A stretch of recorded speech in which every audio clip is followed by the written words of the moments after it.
Le représentant de l'UNICEF en République démocratique du Congo, John Agbor, a été reçu en audience ce jeudi 12 juin 2025 par le président de l'Assemblée nationale, l'honorable Vital Kamerhe.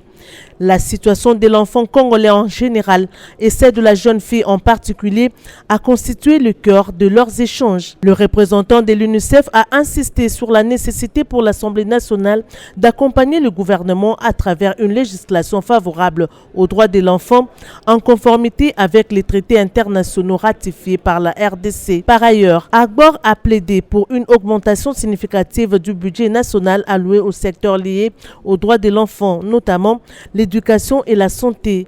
Il a réaffirmé la disponibilité de l'UNICEF à collaborer étroitement avec l'Assemblée nationale afin de garantir que ces droits bénéficient d'un cadre législatif. Oui, UNICEF, on travaille très étroitement avec deux commissions très importantes au niveau de l'Assemblée nationale.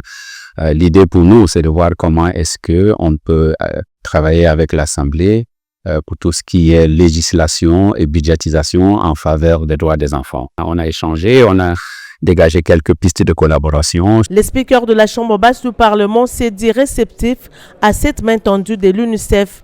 Il a souligné que cette initiative intervient dans un contexte humanitaire préoccupant à l'est du pays où de nombreux enfants arrachés à leur famille à cause de la guerre injuste imposée par le Rwanda vivent dans l'errance. Il a rappelé que l'Assemblée nationale œuvre déjà dans ce sens en soutenant les réformes valorisant la jeunesse et les enfants par des actions législatives concrètes. Le président Vital Kamerhe a par ailleurs marqué son accord pour la relance du Parlement des enfants congolais en partenariat avec l'UNICEF et l'Assemblée nationale.